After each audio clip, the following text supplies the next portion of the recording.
Okay, so here we are, part 2 of the I Think I Am Autistic, Now What video. I'll go through my story a little bit. Like I said, red flags started popping up when I was going through the diagnosing process with Aubrey. I talked to his psychologist, who I had gotten to know quite well, trusted him very well, and I just started sharing some of my concerns about myself with him, and he confirmed that yes, he agreed I was in fact, at that point, Asperger's was still a thing, so he confirmed that yes, I did indeed have Asperger's. He was not one that diagnosed adults, so it would have been up to me to go find someone who would do that.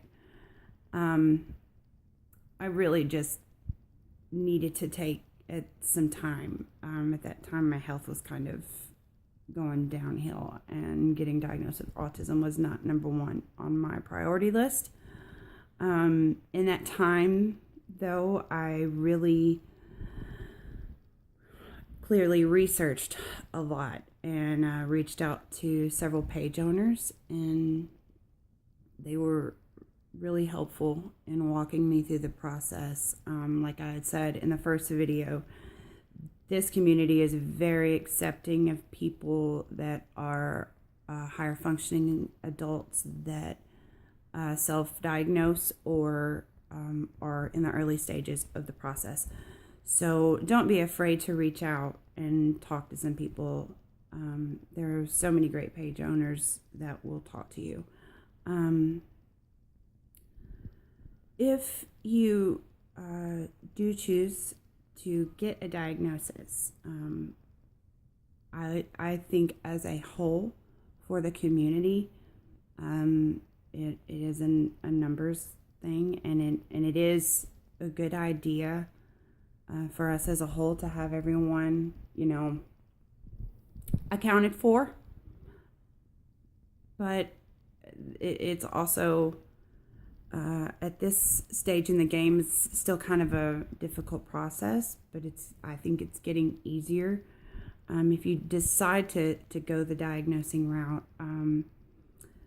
you can speak to either your child's developmental pediatrician, the regular pediatrician, any psychologist or psychiatrist that you're working with. Don't be afraid to talk to them. If they can't diagnose you, and some of them can, if they can't diagnose you, they probably have colleagues that they can refer you to. So there's that route. If you don't have a child and you suspect that you're autistic, you can still reach out to a pediatric developmental pediatrician. I mean, that's still an option. Some of them are going to say no, and some of them are going to say yes. I would definitely, suggest a few phone calls. Don't waste your time setting up a... It's going to look strange if you show up and, you're huge. So put the call in first.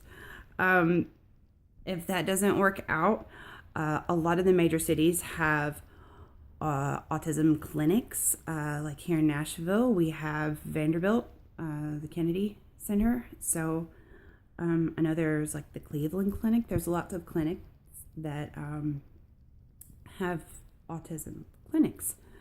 And just, if you're going through this process, like I said in video 1, you have probably dealt with a lot of things growing up that you will maybe want to see a therapist about anyway. And so just getting with a therapist and working through some of your issues with them can open the door to getting diagnosed. You would have a rapport. You both trust one another a little bit more. So a therapist, psychologist, psychiatrist, there are avenues for you to get diagnosed. It just may take a little time. So, my personal story. I had just turned 32 when I realized that I was autistic. Like I said, I talked to my son's psychologist. He agreed that I did indeed have autism. I had a good friend who worked as a psychologist for the Social Security office. And so I just set up a little chat with him. He's an older gentleman, and I set up a chat with him and talked to him about what my son's psychologist said. We went through a few things together, and he also agreed that he would say, in his opinion, yes, I was either, Asperger's, higher functioning autism. And then they left it up to me what I wanted to do. I gave it some thought. My mother had a life-saving liver transplant, and it was a genetic issue. 2 of her siblings have had liver failure. So it does seem to be something that runs in the family. I have already had to have 1 major organ removed. And as of right now, the laws around mental illness and getting transplants, not everyone turns down those with mental illness, but there are a lot of people that turn down transplant organs for those with mental illness. So as of yet, I have not put myself on paper because I don't want to have a liver transplant and get turned down for it because I like to be around for my kids. So still got a lot of education to go, people. We need to get that out there. So I hope this helped you. We'll have a little more going deeper into this later. Thanks a lot for watching. Bye-bye.